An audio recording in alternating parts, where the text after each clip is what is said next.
శ్రీకాంత్ అనే పేరును గనుక మనం చూసుకున్నట్టయితే SRIKANTH దీని వాల్యూస్ కనుక మనం చూసుకున్నట్టయితే ఎస్ అంటే 3, ఆర్ అంటే 2, ఐ అంటే 1, కే అంటే 2, ఏ అంటే 1, ఎన్ అంటే 5, టీ అంటే 4, హెచ్ అంటే 5.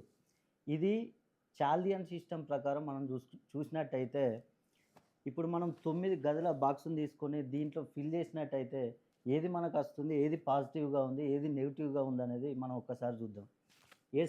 ఎస్ అంటే 3 దీని వాల్యూ. ఇక్కడ 3 చూసుకున్నట్టయితే ఇక్కడ 3 రిలేషన్షిప్ అనేది వీరికి బాగా ఉంటుంది. అక్క చెల్లి, అత్త మామ, ఫ్రెండ్స్ అందరితో చాలా బాగా కలివిడిగా ఉంటూ మంచిగా ఉంటుంది వీరికి. అదేవిధంగా ఆర్ని కనుక తీసుకున్నట్టయితే 2, ఇక్కడ మనం 2ని కనుక చూసుకున్నట్టయితే సంతానం కలుగుతుంది శ్రీకాంత్కి.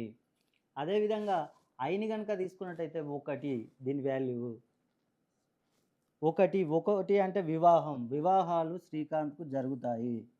అదేవిధంగా కేకి తీసుకున్నట్టయితే 2, ఆల్రెడీ ఇక్కడ మనకు 2 వచ్చేసింది. 1 వచ్చేసింది. ఎన్ అంటే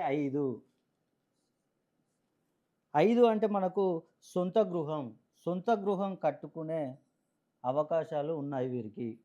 అదేవిధంగా టీ అంటే దీని వాల్యూ 4. ఈ 4ను కనుక చూసుకున్నట్టయితే వీనికి రుణ బాధలు కూడా తక్కువగా ఉంటాయి. 80% రుణ బాధలు వీరికి ఉండవు. ఇప్పుడు మనం ఈ వాల్యూస్ని మొత్తం నింపాము. ఫిల్ కాని వాటిని కనుక చూసుకున్నట్టయితే ఇక్కడ మనకు 6వ నంబర్ ఫిల్ కాలేదు. 6వ నంబర్ కనుక చూసుకుంటే చదువులో వీళ్ళు ఎంతో కష్టపడి చిన్నప్పటి నుంచి రాత్రింబవళ్ళు కష్టపడి చదువుతూ ఉంటారు. కానీ అవకాశాలు ఎక్కువ రావు. ఉద్యోగ అవకాశాలు కానీ, ఒకవేళ ఉద్యోగాలు ఉన్నా కూడా ప్రమోషన్స్ వచ్చే అవకాశాలు చాలా తక్కువ. అదేవిధంగా 7వ నంబర్ కనుక చూసుకున్నట్టయితే వ్యాపారంలో నష్టాలు. ఏ వ్యాపారం చేసినా కూడా నష్టాలు ఎక్కువగా ఉంటాయి. అయితే మనం ఇక్కడ రుణ బాధలు చూసాం. రుణ బాధల్లో వీరికి 80% సక్సెస్గా ఉన్నారు. ఇక్కడ వీరికి వ్యాపారంలో చూసుకున్నట్టయితే నష్టాలు వస్తున్నాయి. ఎందుకు వస్తున్నాయంటే ఇవి చేయడం వల్లనే వీరికి ఇక్కడ నష్టాలు ఎక్కువగా వస్తున్నాయి.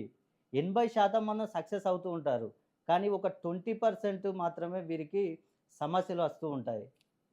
అదేవిధంగా 8వది చూసినట్టయితే అనారోగ్య సమస్యలు వీరికి ఎక్కువగా ఉంటాయి.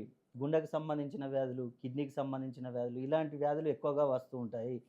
అదేవిధంగా 9వ గడియను చూసినట్టయితే 9 విదేశీ ప్రయాణాలు.